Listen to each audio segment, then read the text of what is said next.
GWM Haval H6. Este SUV, que a gente pode chamar até de premium, chegou ao mercado brasileiro meio que discreto, sem fazer muito alarde, mas ganhou a atenção dos brasileiros. Isso porque o seu preço é bem competitivo, nós temos um motor super potente com autonomia elétrica também. Então neste vídeo vocês vão conhecer todos os detalhes dessa daqui que é a versão GT a topo de linha. Então sejam bem-vindos a mais um vídeo aqui do Falando de Carro e hoje é praticamente uma entrega técnica do novo GWM Haval H6 GT, um dos modelos mais interessantes por cerca aí de R$300 mil à venda aqui no Brasil.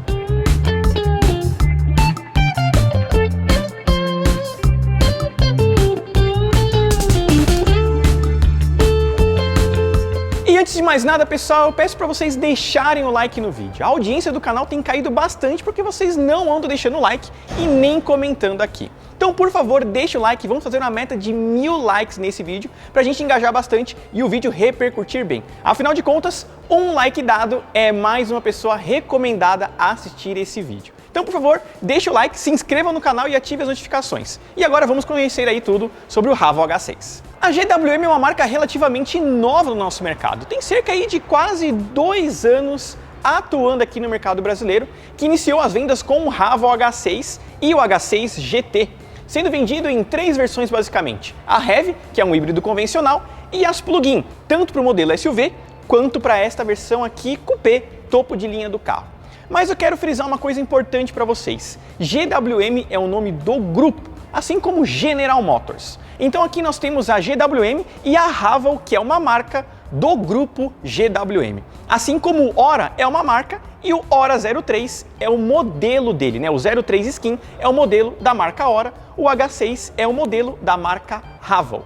Em breve teremos mais 2 marcas aqui, a Power, que tem as caminhonetes, e a Tank, com SUVs no estilos mais aventureiros, como se fosse a Jeep ou Land Rover mais ou menos. Mas agora que eu esclareci tudo para vocês, vamos contar os detalhes desta versão topo de linha, que é única, você não tem versões em cima dos modelos H6, é pacote fechado, o que muda um pouco da carroceria e alguns detalhes, principalmente da Coupé para a versão SUV do carro. Então já contando sobre o design do Haval H6 GT. Nessa versão você tem uma dianteira diferente comparada à versão SUV do carro. Nós temos um conjunto óptico 100% em LED, com canhões aqui em LED com farol alto automático e luz de seta que é integrada aqui ao DRL. Então aqui nós temos luz de seta, luz de posição e DRL posicionada exatamente na mesma peça aqui, com um conjunto de farol alto com farol alto automático e um pouco na parte inferior nós temos essas luzes de neblina que faz função de corning lights também. Há sensor de estacionamento dianteiro para essa versão e o modelo GT tem um apelo mais esportivo, né? O GT vem de Gran Turismo. Então nós temos essa grade no estilo colmeia futurista aqui em Black Piano, conjunto de câmeras 360 graus e logo aqui na região da placa nós temos esse acabamento que lembra um pouco fibra de carbono, assim como acontece no Ora 03 GT também do carro. Nós temos sensor de estacionamento dianteiro e detalhe do ACC aqui, que agrega também um assistente de frenagem autônoma do carro. Uma das grandes vantagens do Haval H6 GT é seu preço, custando na faixa dos seus R$300 mil. Estamos falando de um carro muito completo, pelo preço dos seus concorrentes aí, por exemplo, como um Jeep Commander, né? Carros nessa faixa dos 300 mil, ou até o Haval H6 normal, que parte dos seus R$250 mil já plug-in, tem preço muito próximo dos Jeep Compass, Volkswagen Taos e por aí vai. Então assim, o custo-benefício desse carro acaba sendo interessante. Logicamente que isso existe um porquê. É uma montadora chinesa, não desmerecendo as montadoras chinesas, mas lá você tem um custo de produção muito mais baixo e um volume produtivo muito maior. Por isso que você consegue preços mais competitivos. E um outro detalhe também, o governo chinês acaba subsidiando essas montadoras para elas crescerem com mais facilidade. Então, é meio que por isso que essas marcas aqui entregam bons produtos por um preço mais competitivo também. Então o Haval H6 vem bem completo, né? Essa parte dianteira aqui mais robusta, né? Você percebe o carro com mais vincos, chamando mais atenção à esportividade, né? Essa parte da entrada de ar aqui maior, um detalhe aqui mais aerodinâmico, detalhes em Black Piano, tudo isso chama muita atenção do carro. E a nomenclatura Haval posicionada aqui também, né? Um ponto muito interessante é que os primeiros Havals tinham a nomenclatura azul, era bem feia. Agora eles colocaram esse cinza aqui, que realmente, na minha opinião, combinou muito mais com o carro. E outra coisa, como você está falando de um carro GT, O motorzinho aqui embaixo é bem potente também. E mecanicamente, acho que é um dos pontos bem fortes desse carro, porque estamos falando de um conjunto híbrido, que gera 393 cavalos de potência com 77 kg de torque máximo. A grande curiosidade desse conjunto é que ele é invertido do tradicional. O motor elétrico tem 177 cavalos, enquanto o motor 1.5 turbo a gasolina tem na faixa dos seus 150. Ele usa um câmbio automatizado de dupla embreagem com apenas 2 velocidades e 0 a 100 em 4.8 segundos. Para pensar, que carro hoje nessa faixa dos seus 300 mil reais faz um 0 a 100 abaixo dos 5 segundos hoje? Logicamente que a gente tem aí o BYD Seal, na verdade, que é um conjunto elétrico só, com um belo 0 a 100, estamos falando de um carro de 500 cavalos. Mas híbrido, por um preço mais acessível, entre aspas, acaba sendo aí uma grande vantagem. Uma outra coisa é que a GWM usa um sistema híbrido com uma bateria maior. Estamos falando de 34 kW, que de acordo com eles tem uma autonomia de mais de 100 km. Então, você tem duas coisas em um. Um carro elétrico com 100 km de autonomia, você consegue fazer muita coisa na cidade com ele. E um veículo híbrido para você fazer aí um bom consumo de estrada e poder viajar com ele também mais sossegado. A gente sabe que ainda carros elétricos estão meio que penando, principalmente para uso rodoviário. O uso urbano já é uma realidade, mas o uso rodoviário realmente acho que o híbrido é uma das maiores vantagens e para mim a maior realidade de vários mercados, aqui no Brasil, nos Estados Unidos e por aí vai. Um outro detalhe é que por conta da chegada desse modelo aqui, a Jeep teve que baixar o preço do Compass 4xE, que hoje custa na faixa dos seus 250 mil reais, preço equivalente à versão SUV desse carro. Bom, com tudo isso, eu acho que só ficou faltando um braço pantográfico aqui, porque ele já tem manta acústica, mas esse capôzinho aqui é bem pesado para você ficar abrindo e fechando. Então, já que é um carro que quer aparentar ser mais premium, eu acho que um bracinho pantográfico aqui, uma molinha a gás, ia ajudar ainda mais na aparência desse carro.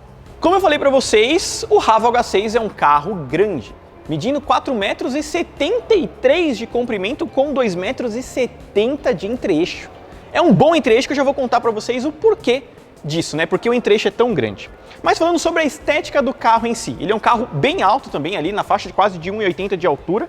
E nós temos aqui as rodas de liga leve pintadas em preto nesta versão GT, com pinças pintadas em vermelho. Pneus 235 de perfil 55 e aro 19 e uma suspensão muito bem calibrada para o nosso mercado. Esse carro é muito interessante porque a GWM, quando trouxe os H6, eles falaram em tropicalização, não foi simplesmente trazer o carro para o Brasil. Isso ajudou com que você tenha um carro mais adaptado para o nosso tipo de terreno, que é péssimo por sinal. Nessa versão GT, nós temos esse aplique na caixa de roda para dar essa sensação de mais robustez, da aparência de mais largo para o carro, né? E é um detalhe bonito, muito ao contrário, né? Que eu acho bem feio aquele do Ora, que tem um detalhe meio fibra de carbono, eu achei muito forçado. Aqui esse detalhe em preto, eu acho que fica mais discreto e combina mais com a proposta do carro. O retrovisor aqui conta com repetidor de seta e o conjunto de câmeras 360 graus e ele possui o ADAS completo, inclusive com sensor de ponto cego também. As molduras dos vidros são em Black Piano para puxar esse ar mais esportivo para o carro. Temos o rack de teto também em Black Piano com teto solar, que depois eu vou mostrar para vocês. Ele também conta com keyless, colocando a mão aqui na maçaneta nós temos o trancamento do carro dessa forma e quando a gente puxa aqui, a gente abre ele. Então você tem essas duas funções diretamente aqui pela maçaneta. Na parte inferior nós temos esse aplique também em Black Piano, com esse detalhezinho aqui, ó, que faz uma espécie de aerofólio, tá vendo, lateral aqui, para ajudar até no consumo do carro. De acordo com a GWM, isso daqui é funcional, tá? Não sei quanto milionésimo de quilômetro por litro você vai ganhar com isso daqui, mas de acordo com a GWM, isso tem uma função. E uma outra coisa, o entre-eixo dele é largo, de 2,70 m, por duas razões. Primeiro que o chinês gosta de entre-eixo, o chinês gosta de espaço interno. Por isso que vocês podem reparar que muitos carros chineses têm pouco porta-mala e muito espaço traseiro. Eles gostam muito disso, né? Tanto é que BMW tem série 3 e X1 com chassi alongado justamente para atender eles, porque eles gostam de carros com entre-eixo maior. E uma outra razão disso também é porque esse modelo conta com esse pack de baterias de 30 kW na parte inferior do carro. Então você precisa de espaço para poder colocar ela aqui. Não é como acontece nos voos, por exemplo, que você tem um pack ali de mais ou menos 19 kW que você consegue encaixar no console do carro ali ou no banco traseiro. Aqui, como é uma bateria maior, praticamente o mesmo padrão de a bateria de um Ora, né, praticamente, você precisa de um assoalho aqui mais comprido para você poder colocar a bateria na parte inferior do carro.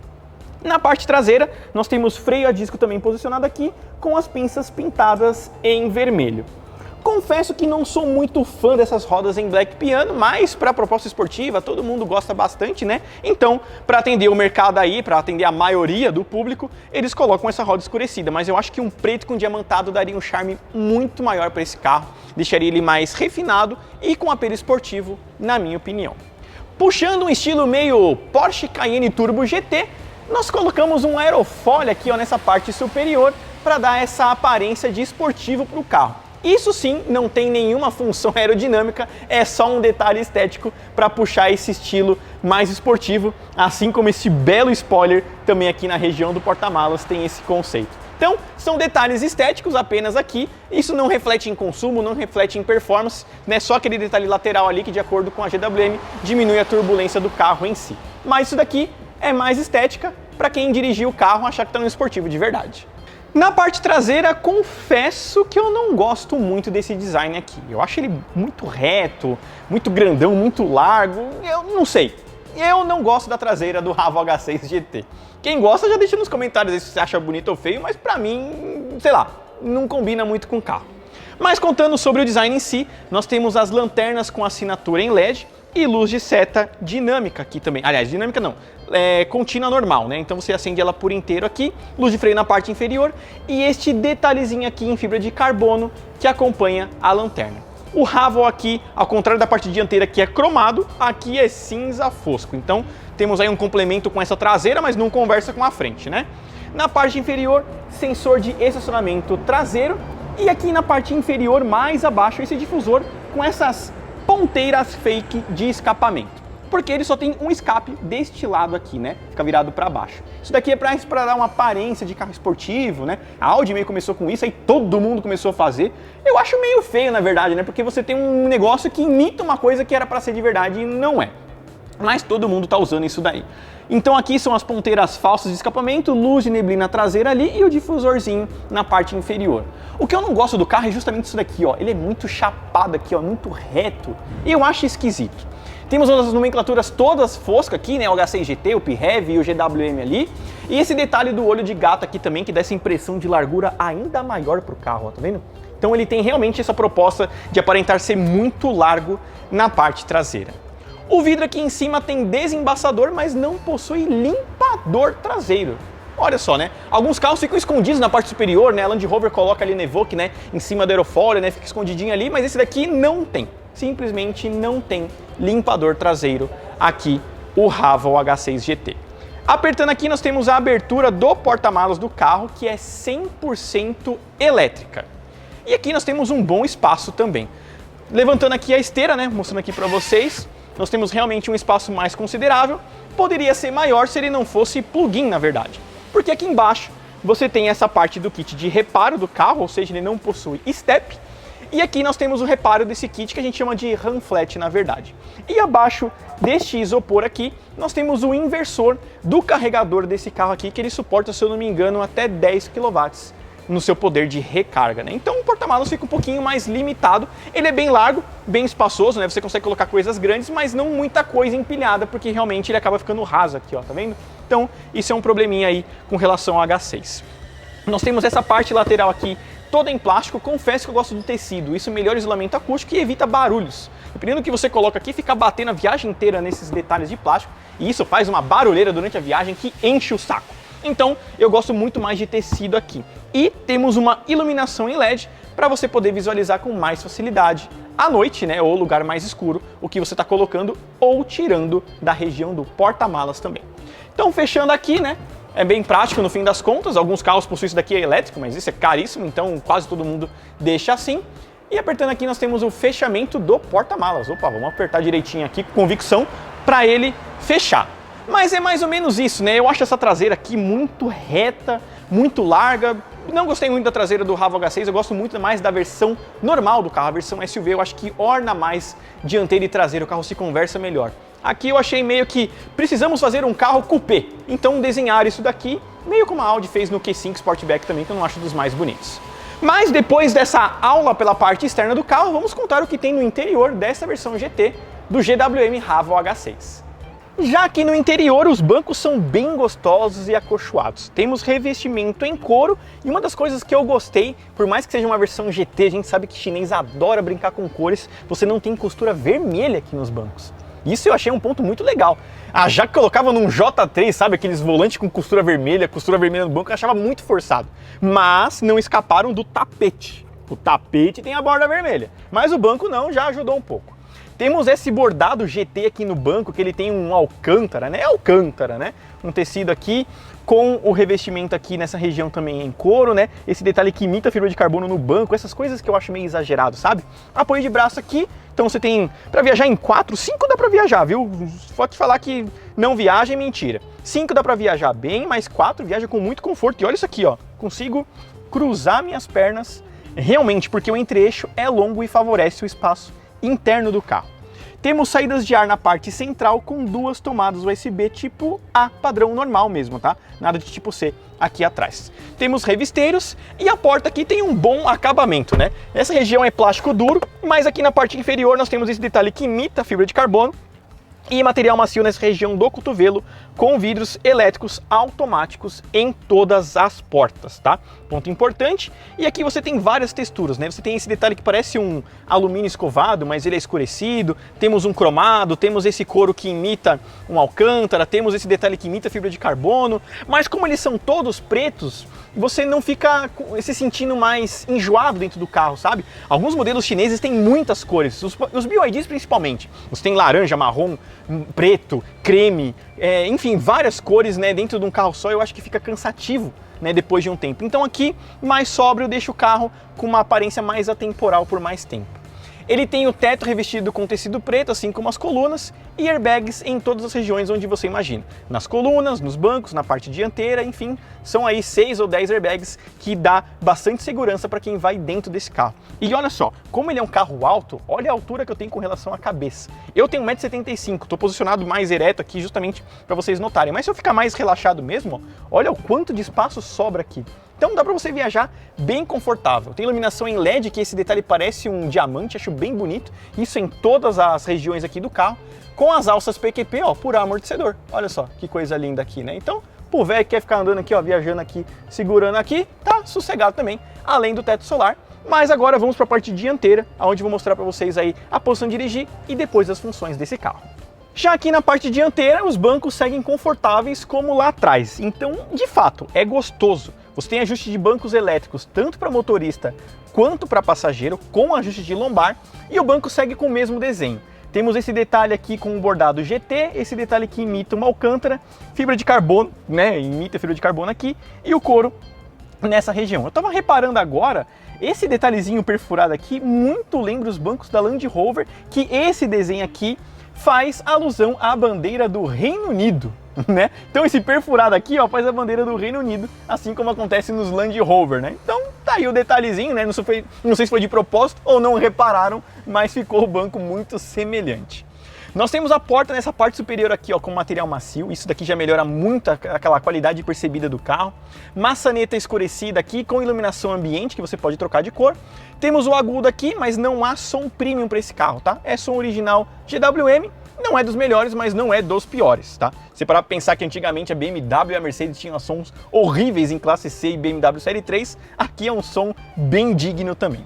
Vidros elétricos automáticos, ajuste do retrovisor aqui com rebatimento elétrico e um bom espaço aqui, né? Então você consegue se acomodar bem, dirigir aqui confortável. Eu só não gosto muito do banco do volante do carro, na verdade, porque eu acho ele muito fininho aqui. Isso me dá uma impressão meio estranha, sabe? Você não tem aquela empunhadura boa para uma direção esportiva. Eu acho ele bem fininho, isso me incomoda profundamente, para ser sincero, sabe? Eu acho que o volante poderia ser um pouquinho mais gordinho, né? Para você ter uma precisão melhor na direção, né? Mesmo assim, o volante tem ajuste de altura e profundidade e a posição de dirigir é muito boa. Você olha o carro por fora, alto, imponente e tudo mais, mas aqui você consegue colocar o banco bem baixo, melhorando bastante seu centro de gravidade. Então você senta bem aqui, ó, eu tô praticamente vendo só um pedacinho do capô aqui, aquele abaloado, então assim, você tem uma posição bem esportiva para o carro, né? É até curioso, porque como o chinês é mais baixinho, eles deixam os bancos mais altos para você poder enxergar com mais facilidade. Mas eu acho que já eles pensando em ganhar mercado global, eles já meio que ocidentalizaram, eu acho que essa é a palavra certa do negócio, para você ter aqui um banco mais com a posição mais baixa, um volante mais esportivo, né, e essas coisas. Então eu acho que nesse ponto acabou sendo interessante, né? O carro ele é mais ocidental, eu acho que essa palavra fica mais bonita que a anterior, né, comparado aos modelos chineses tradicionais. Mas agora a gente vai contar o que tem e o que não tem nessa versão aqui com relação aos equipamentos do Raval H6 GT. Aqui no interior, mostrar a chave para vocês do carro. Acho a chave bem bonita, para ser sincero. Poderia ser um GT aqui, eu acho que é no lugar do Raval, mas já é melhor que muita coisa. Então a chave do carro, você tem aqui a função de abertura do porta-mala, trancamento e destrancamento, e a função aqui para você encontrar o carro no estacionamento, por exemplo. O americano usa demais isso. Os estacionamentos enormes deles lá, né? Principalmente aqueles parques da Disney, que você tem forrado 4.000 carros, então muita gente aperta esse botãozinho aqui. Não tem um espaço fixo para você pôr a chave, então a gente põe aqui na região do porta-copos mesmo, que fica escondido com essa portinha aqui. E esse detalhe que imita, né, um alumínio escovado escurecido, eu acho bonito. Confesso que no início, quando eu olhei esse carro pela primeira vez, eu achei bem enjoativo algumas coisas. Mas depois eu acho que fui me acostumando com a ideia do carro e hoje eu acho ele mais sóbrio e bonitinho. Então aqui você tem esse detalhe que imita, né, esse alumínio escovado. Aqui um material macio com esse tecido que imita a fibra de carbono. Isso eu acho meio sem sentido, mas isso daqui é um material macio que imita a fibra de carbono. E na parte superior, o console todo em material macio que combina com as portas. Então é nítido a qualidade que a gente tem aqui dentro. E quanto mais material macio dentro do carro, mais isolamento acústico você tem. Porque o material macio acaba absorvendo os ruídos e não propaga aqui para dentro da cabine. Então isso ajuda muito no isolamento acústico desses carros, né? Então é um ponto interessante que eles aplicam aqui e de fato isso melhora muito a qualidade percebida desses produtos. Nós temos uma iluminação ambiente que passa aqui pela parte inferior do console juntamente com essa saída de ar, que ela fica quase camuflada aqui, né, dividindo o console. Eu achei bem bonitinho isso. Eu acho que a Volkswagen que lançou isso nos Passat, por exemplo, né? Você tinha isso, o A4 também tem um detalhe muito parecido. Eu acho que foi o grupo Volkswagen que lançou esse conceito de camuflar a saída de ar com o console do carro. Eu acho bem discreto e bem bonito. E tá mostrado aí para vocês com relação à parte de estética do console. Falando para vocês sobre as tecnologias, né? Nós temos o volante aqui revestido em couro, né? Ele é redondo, não tem detalhe achatado, com esse detalhe cinzinha aqui e comandos que você manuseia. Este painel de instrumentos aqui, então você manuseia ele. Ele poderia ser mais customizável, na minha opinião, tá? Ele não é muito customizável, ele é uma aparência fixa, mas com boas informações. Tem detalhes de TPMS ali, tem detalhes de consumo, né, detalhes com relação ao fluxo de energia do carro, potenciômetro, trip A e trip B, né, hora média aí de uso e por aí vai. Ao centro, quando você está andando com o carro, ele lê as faixas, mostra caminhão, moto, até cone mostra aqui. Eu acho muito legal esse detalhe. Ele tem uma câmerazinha posicionada aqui em cima, que ele enxerga tudo isso e fica bem didático aqui. Eu acho bem legal isso, realmente, desses modelos da GWM. Aqui na parte lateral esquerda você tem o velocímetro do carro em si, né? Mas você não tem um conta-giros, até porque como o foco dele é mais andar em elétrico e é um câmbio de 2 marchas, então você não tem a necessidade de um conta-giros, né? Acaba sendo engraçado isso, né? Antigamente você tinha que pagar para você ter um carro com conta-giros, né? Quem é dos anos 90 sabe o que eu tô falando, né? Você comprava um Palio, um Golzinho, não tinha nem conta-giros, né? Era só o velocímetro. Hoje em dia, os carros estão perdendo conta-giros porque não tem necessidade mais, né? Olha que coisa de louco, né, que a gente tá vivendo. Aqui o cluster é todo digital, né, como eu mostrei para vocês, e informação dos modos de condução na parte superior. Uma outra coisa que esse carro oferece e poucos oferecem, ainda mais por 300 mil reais, é o head-up display que fica posicionado aqui em cima, que é o velocímetro digital que você tem mostrando ali, né? Logicamente que se você tivesse um GPS nativo e várias outras coisas, você tinha um curva a curva do GPS. Mas ali você tem só o velocímetro, é um detalhezinho que parece besta, mas é muito legal, principalmente na estrada, isso, e é durante a noite. Você não tem que ficar mudando a sua vista ali, se você está olhando para cima ou para baixo, né? Às vezes está vindo um radar, você só olha direto ali pelo painel, pelo para-brisa do carro, e isso ajuda bastante. De praxe ele vem com acendimento automático dos faróis, vem com sensor de chuva, retrovisor crepuscular também, e o ADAS completo, como eu falei para vocês. Tem ponto cego, assistente de faixa, semi-autônomo e ACC. Tudo que tem direito com relação aí a essas tecnologias de segurança ativa do carro, eu acho muito legal. Uma outra coisa também que eu quero mostrar aqui para vocês é que ele conta com kit de câmeras 360 graus. Então você tem tudo posicionado aqui do carro, você tem aí a vista inteligente, que é um conceito bem diferente do carro também, e aqui vários outros modos que você pode ajustar ele com relação à câmera traseira, câmera lateral, tá vendo? Você consegue ver tudo direitinho com o carro, tá vendo? Eu acho muito interessante isso desses Havos. Então se você dá farol alto, ele acende farol alto, se você dá seta, ele dá seta, tá vendo? Ele é bem animadinho, eu acho muito legal esses detalhezinhos aqui, né, que essas marcas andam colocando ultimamente nos seus carros. Aqui nessas teclas nós temos ativação do ar-condicionado, desembaçadores dianteiro e traseiro, pisca-alerta, a câmera 360 ou desligar o rádio no caso. Nessa parte inferior nós temos aqui um carregador por indução, a manopla do câmbio que é giratória, freio de mão eletrônico com auto hold e um baúzinho aqui que você consegue colocar algumas coisas. Aqui você não tem nenhuma conexão, é só simplesmente um baú, porque as conexões estão aqui embaixo. Esse aqui é um console flutuante, que aqui você tem as tomadas USB do carro e mais um porta-objetos aqui que você consegue colocar uma bolsa se você quiser, enfim, uma carteira aqui, né, deixar mais escondido, você consegue nessa parte inferior do carro. Com relação à central multimídia, eu acho ela bem resolvida. É menor do que os BYDs, mas eu acho ela mais bem elaborada para o nosso mercado, ela é mais tropicalizada. Já com português brasileiro, tudo bonitinho, você tem informação de rádio, espelhamento sem fio ou com fio, como você queira também. E aqui você tem alguns detalhes com fluxo de energia, né? Você tem aqui mais um gráfico para você ter uma noção aí do que você está consumindo de energia com o carro e parte do ar-condicionado. Aqui está o único problema dessa central, na minha opinião. Por quê? Você não tem comandos físicos, nem de ar-condicionado e nem de volume. Eu acho um grande erro você não ter comandos físicos de ar-condicionado. Ainda mais quando você está usando o espelhamento, porque esta barra lateral aqui, onde você tem a temperatura e a força da ventilação, some. Ela espelha 100% da tela o que você está usando de Android Auto ou Apple CarPlay. Então, quando você quer ajustar o ar-condicionado, ou você pede por comando por voz, né? Aí você dá a sorte deles responderem para você, ou você simplesmente coloca aqui, você tem que sair do seu CarPlay, sair do Android Auto e acessar essa região. Então você tem muitas funções para você chegar aqui e acaba sendo bem irritante no fim das contas. O área digital de 2 zonas e a central multimídia oferece aí basicamente as funções padrões que a gente tem hoje em dia. Conexão Bluetooth, parte de rádio, mídia, mas o foco realmente hoje dessas telas é fazer o espelhamento sem fio também. Puxando aqui em cima, nós temos mais alguns detalhes, como peso do volante, você ajusta aqui se você quer o conforto, o normal ou o esportivo, assim como os modos de condução. Você desligar ou ligar o controle de tração e estabilidade e o modo alagamento. O que muda no modo alagamento, eu não sei, mas está ali a função. Eu não sei o que ele liga ou desliga do carro, mas existe uma função alagamento. Talvez ele desligue o motor a combustão e parta só por um elétrico, para você não ter aquela sucção do ar ali, você poder dar um calço hidráulico no carro. Tô chutando aqui, tá? É só um chutômetro, não tenho ideia, mas eu sei que existe uma função alagamento para ele. E uma das coisas que são exclusivas aqui, né, que é exclusiva no caso da versão GT, é esta câmera lateral aqui. Essa câmera, ela te monitora o tempo inteiro e funciona, e eu vou te falar que é meio irritante se você anda errado por aí. Porque o que acontece? Ela é uma câmera de fadiga ou uma câmera de monitoramento para saber se você está olhando sempre para frente do carro. Por quê? Às vezes você está dirigindo, toca aquele telefone, você vai mexer ali no seu WhatsApp, alguma coisa, o que acontece? Você começa a olhar para baixo.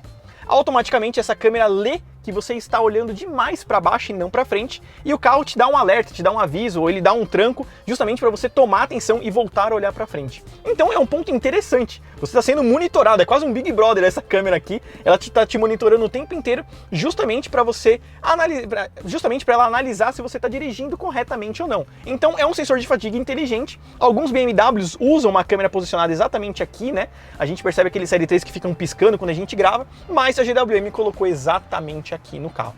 Então tá aí para vocês a parte interna e o que tem e o que não tem. Detalhe também, né? Tem teto solar aqui na parte superior do carro, né? Então o teto solar aqui ele é panorâmico, com iluminação em LED e um porta-óculos nessa região aqui. Eu acho que foi cansativo esse take agora, principalmente pro meu câmera que tá gravando aqui, o Emerson, mas eu acho que eu mostrei tudo para vocês aqui sobre a parte interna do Ravo H6 GT. E depois de tudo isso que eu mostrei para vocês sobre esse Ravo H6 GT, eu vou confirmar mais uma vez que ele custa R$315 mil hoje. Um preço bem competitivo no mercado nacional. Logicamente que R$300 mil não é barato, mas hoje é o que custa os modelos médios mais premiums do mercado nacional. Então quero agradecer demais a audiência de vocês, principalmente por quem assistiu o vídeo até o final agora, porque olha, foi comprido, mas eu acho que valeu a pena cada detalhe que a gente mostrou deste novo GWM Ravo H6. Então, mais uma vez, se inscreva no canal, deixe o like no vídeo, isso ajuda demais no engajamento do Falando de Carro, e comentem aí se vocês acham que essa marca vai vingar no mercado brasileiro. Um forte abraço e até o próximo vídeo aqui do Falando de Carro.